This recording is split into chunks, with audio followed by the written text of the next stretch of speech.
झाझा से पहले भी भावनात्मक रूप से मेरे पिताजी जुड़े हुए थे। उन्होंने बिल्कुल सही बोला कि एक भावनात्मक जुड़ाव जो है, इस चीज़ को आगे बढ़ाने का काम मैंने इसको एक शुरुआत देने की कोशिश। सबसे बड़ी बात यह है कि यहाँ के विकास काफ़ी दिनों से रुका हुआ है। ये मैंने देखा है कि अगर डिमांड्स होगी तो अगर ये मेरे दादाजी की कर्मभूमि रही है, अगर ये बुलाएगी तो मैं ज़रूर आऊँगा।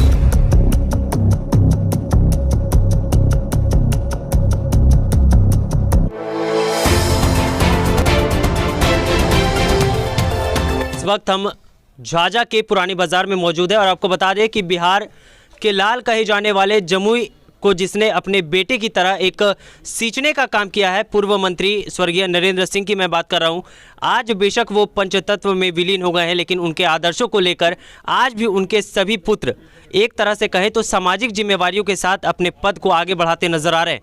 आज अमित सिंह झाझा में आए हुए हैं और सद्भावना मिलन समारोह के रूप में उन्होंने आज एक कार्यक्रम का आयोजन किया और झाझा के तमाम दल के नेता कहें या फिर बुद्धिजीवी कहें या फिर व्यापारिक संगठन के लोग कहें, सभी लोगों को उन्होंने अपने भाइयों की तरह आमंत्रित किया और सभी से सामाजिक सुधार को लेकर या फिर जो समस्याएं झाझा में उभरी हुई है, जो गति विकास की झाझा में रुकी हुई है, उन सभी मुद्दों पर चर्चाएं हुई है। अमित सिंह से हमने बातचीत की है। नेशन न्यूज़ की टीम ने यह भी पूछने का प्रयास किया कि आने वाले चुनाव में, आगामी जो चुनाव होने वाले, एक युवा चेहरे के रूप में, उम्दा उम्मीदवार के रूप में झाझावासी उनको देखना चाह रहे हैं, तो उन पर उनकी क्या राय है, ये सभी बातें हमने उनसे की है।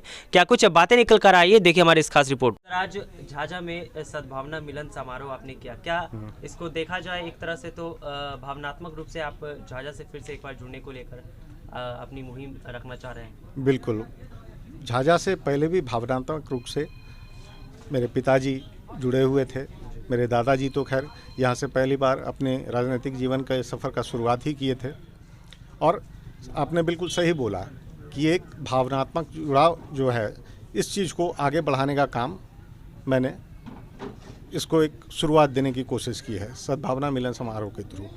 इसलिए बस ये एक कोई राजनीतिक कार्यक्रम नहीं था, ये बस एक ऐसा कार्यक्रम था कि जो लोग दूर हो गए हैं उन लोगों को बुलाकर एक छत के नीचे बैठकर उनसे बात करें।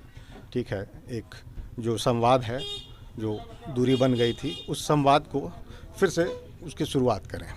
सर, नरेंद्र जी जब तक रहे इस संसार में और जिस तरह से उन्होंने अपने व्यक्तित्व का परचम लहराया, उन्होंने झाझा ही नहीं बल्कि पूरे जमुई को अपना अंग क्षेत्र माना, जिस तरह से सुमित जी मानते हैं। तो झाझा में जो विकास की लहरें अब तक दौड़ नहीं पा रही है या फिर जो गति रुकी हुई है, क्या एक तरह से कहा जाए कि आपके पदार्पण के बाद अब झाझा में विकास की गति जो रुकी हुई है उसको फिर से आप नई तरह से शुरू करेंगे? बिल्कुल, मेरी कोशिश यही रहेगी कि झाझा में जो भी विकास की गति रुकी हुई है, उस गति को एक पहिया दूं जिसकी गति और तेज़ हो जाए। सबसे बड़ी बात यह है कि यहाँ के विकास काफ़ी दिनों से रुका हुआ है, ये मैंने देखा है। जबकि झाझा ऐसा क्षेत्र है, ऐसा जगह है, एक बहुत बढ़िया पर्यटक स्थल के रूप में इसको स्थापित किया जा सकता था बिहार में।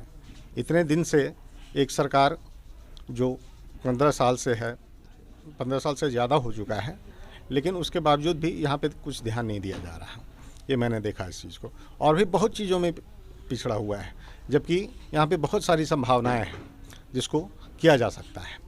तो उस सारी चीज़ों को फिर से एक प्रारूप दिया जाए, मैं इसकी कोशिश करूँगा। कयास लगाया जा रहा है कि अमित सिंह आने वाले चुनाव में एक युवा चेहरा के रूप में उम्दा उम्मीदवार, लोगों की अगर डिमांड्स होगी तो अगर ये मेरे दादाजी की कर्मभूमि रही है, अगर ये बुलाएगी तो मैं ज़रूर आऊँगा।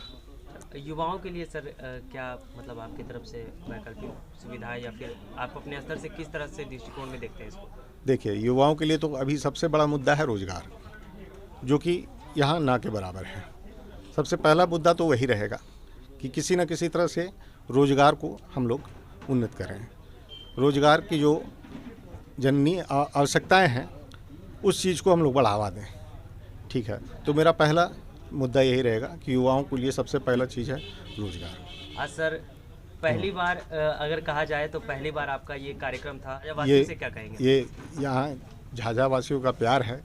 अब जो मुझे मिला यहाँ पे आने के बाद, मुझे इतना मान सम्मान मिला, मैंने सोचा नहीं था कि इस तरह से मुझे प्यार मिलेगा। मैं तो उतने मान सम्मान का हकदार भी नहीं समझता हूँ अभी अपने आप को उस लायक। जब मैं उस लायक बन जाऊँगा, और अब ये मेरे ऊपर एक तरह से कह लीजिए मेरे ऊपर जिम्मेवारी हो गई है कि जिन्होंने मुझे इतना मान सम्मान दिया, उस मान सम्मान के बदले मैं इन्हें कुछ भी थोड़ा सा इनके लिए अगर कुछ कर सकूं तो मेरे लिए बहुत बड़ी बात होगी। Thank you.